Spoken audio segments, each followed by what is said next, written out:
there was an emperor in China who loved Buddhism more than anyone. Emperor Wu of Liang. This man built hundreds of temples. He fed 10,000 monks. He personally copied sutras and gave generously in charitable giving. One day, a monk arrived after crossing the sea from India.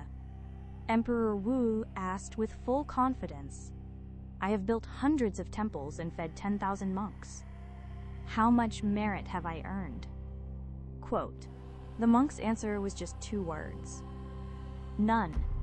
The entire court froze. In front of China's greatest patron of Buddhism, he said there was no merit at all. So who was this monk? Bodhidharma, the 3rd prince of southern India. A prince. Born in a palace, dressed in silk, a man who could have ruled the world if he wanted. But this man gave it all up. The throne, the wealth, the power, he abandoned everything. Under his master Prajnatara's guidance, he awakened to the Dharma. And he became the 28th patriarch in the Dharma lineage passed down from Shakyamuni Buddha. Before his master passed away, he said, "Go to China. There is a teaching you must bring there." Bodhidharma crossed the sea for 3 years. From India to southern China to Guangzhou. It's not like they had airplanes back then. He spent 3 years on a ship, battling waves and storms. Why would a prince endure such hardship? To transmit the truth. He decided that truth was more valuable than a crown. That decision alone shows he was no ordinary person. In 527 AD, Bodhidharma finally set foot on Chinese soil.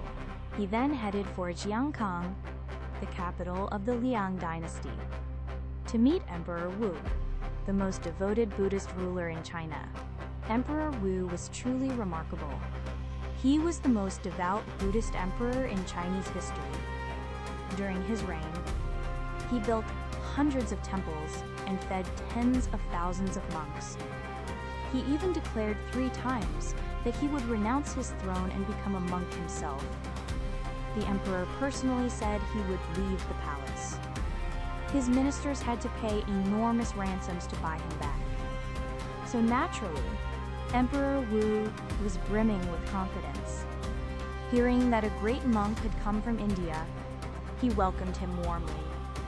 "I have built hundreds of temples and fed 10,000 monks. How much merit have I earned?" Quote, Bodhidharma replied calmly, "None. No merit at all." Emperor Wu's face hardened. "Still," he asked again, "what is the highest meaning of the sacred truth?" "Vast emptiness, nothing sacred." Quote, Emperor Wu grew even more flustered. He asked one final question. "Then who is standing before me?" "I don't know." 3 questions. And 3 times he hit a wall. Emperor Wu simply could not understand. Was this man insane or enlightened? Bodhidharma realized that words would no longer reach this emperor. Emperor Wu believed he had accumulated merit by building temples and giving to charity. But the merit Bodhidharma spoke of was something else entirely. Your mind must be completely empty. Good deeds done with expectation. That's not merit. That's a business deal. The conversation broke down. Bodhidharma decided to leave. Only then did Emperor Wu's advisor, Master Zigong, speak up. "Your Majesty, do you know who that was? He is an incarnation of Guanyin." Emperor Wu was stunned and sent men to chase after him. But it was already too late. Bodhidharma was standing at the Yangtze River. The Yangtze, the longest river in China. In some places, it stretches several kilometers wide. You need a boat to cross it. Crossing without one is impossible. And Bodhidharma had no boat. Bodhidharma looked around. Then he plucked a single reed from the riverbank. One thin, slender reed. He placed it on the water, and he stepped onto it. That single reed held Bodhidharma's weight. As the wind blew, his robes fluttered, and he began crossing the Yangtze River, as if riding a cloud while standing on a reed.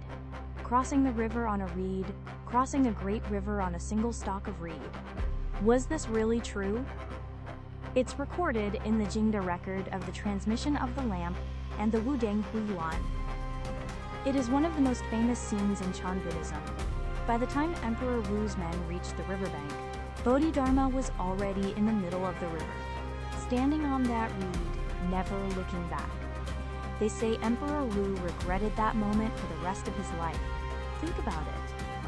An emperor who built hundreds of temples, and a monk who crossed a river on a single reed. Which one was truly closer to enlightenment? After crossing the Yangtze, Bodhidharma headed north. He entered a cave behind the Shaolin Temple on Mount Song. And he sat facing the wall. 9 years. For 9 years, Bodhidharma stared at nothing but the wall. He didn't speak. He didn't turn around. Only the wall. This is called 9 years of wall-gazing meditation. Quote, when it rained, he sat. When it snowed, he sat. Spring came, summer passed, autumn faded, winter arrived, and this cycle repeated 9 times while Bodhidharma didn't move an inch. He sat so long that his shadow became etched into the rock, they say, the shape of a man imprinted on stone. Word spread. There's an Indian monk who's been staring at a wall in a cave for 9 years. Many came to see him, but Bodhidharma never turned around for anyone. One winter, a monk named Shen Guang came to visit. This man, who would later receive the Dharma name Huike, was already renowned in China as a deeply learned scholar. But after hearing of Bodhidharma, he came in person, seeking teachings. Master, I seek your guidance. Bodhidharma did not turn around. Huike knelt outside the cave and waited. Snow began to fall. It piled up overnight until it buried him to his knees. Still, he remained kneeling. The next morning, and the morning after that, Bodhidharma still did not turn around. Huike's body was freezing. Then, Huike made his decision. He drew a blade from his robe and cut off his own left arm. He presented the severed arm before Bodhidharma. My mind is not at peace. Please put my mind at ease.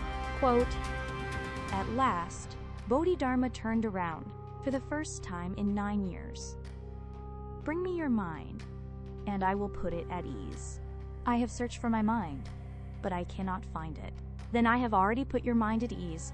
In that moment, Huike was enlightened. The anxiety, the peace, the mind itself had no substance at all. Why agonize over something that cannot be found no matter how you search? Bodhidharma accepted Huike as his disciple, and Huike would later become the second patriarch of Chan Buddhism in China. Bodhidharma lived a very long life. Legend says he lived to be 150 years old. And finally, he passed away. His disciples held a proper funeral and laid him to rest in a coffin. 3 years went by. Nothing happened. But then, a diplomat of the Northern Wei dynasty named Song Yun was traveling on a mission to the western regions. The Pamir Plateau. He was crossing a snow-covered mountain past thousands of meters above sea level. That's when he saw a monk walking toward him from the opposite direction. Barefoot, carrying a single sandal in his hand. Song Yun drew closer and was shocked. It was Bodhidharma. The same Bodhidharma who had died and been buried 3 years ago. Master, where are you going? I am returning to India. Quote, and just like that, Bodhidharma disappeared beyond the snow-covered plateau. Song Yun stood there in a daze, then rushed back to report what he had seen. The court was thrown into an uproar. A man who had been dead for 3 years was walking across the Pamir Plateau. To confirm, they opened Bodhidharma's tomb. They lifted the coffin lid. Inside, there was only a single sandal. No body, no robes. Just one sandal. The matching pair to the very sandal Song Yun had seen Bodhidharma carrying. Bodhidharma wasn't dead, or maybe he had died and simply walked on. Either way, inside the coffin, there was nothing but a single sandal. That was all. What's the most striking part of Bodhidharma's story? Crossing a river, standing on a reed, staring at a wall for 9 years, walking on even after death? All of these are astonishing, of course. But I think the conversation with Emperor Wu hits the hardest. He built hundreds of temples. He fed 10,000 monks. Incredible deeds. Yet Bodhidharma said there was no merit. Why? Because Emperor Wu wasn't accumulating merit. He was buying it. I've done this much, so I deserve this much in return. That's a transaction, a deal, not spiritual practice. True merit comes from the heart. Good deeds done when no one is watching. Giving without expecting anything back. Humility without boasting. It's about essence, not form. Setting one heart right is worth more than building 1,000 temples. Bodhidharma showed this his entire life. He gave up his throne, crossed the sea for 3 years, refused to flatter an emperor, stared at a wall for 9 years, and even after death, walked on alone, carrying a single sandal. He had no use for ceremony.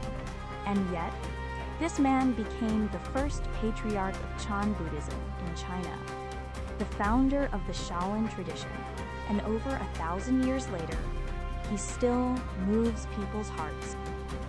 Bodhidharma proved with his own life that one piercing insight into the truth is worth more than 1,000 temples. Next story takes a very different turn. In the Joseon dynasty, a monk tried to separate his soul from his body and travel to India. He told his disciples, "Wait just 8 days. Whatever you do, don't touch my body." But a Confucian scholar who despised the monk couldn't wait 8 days. He set fire to the monk's empty body. When the soul returned, there was no body to return to. And that single event changed the course of Eastern and Western civilization itself. That is the story of Master Jinmuk. Please subscribe and like. Your support is what keeps this series going.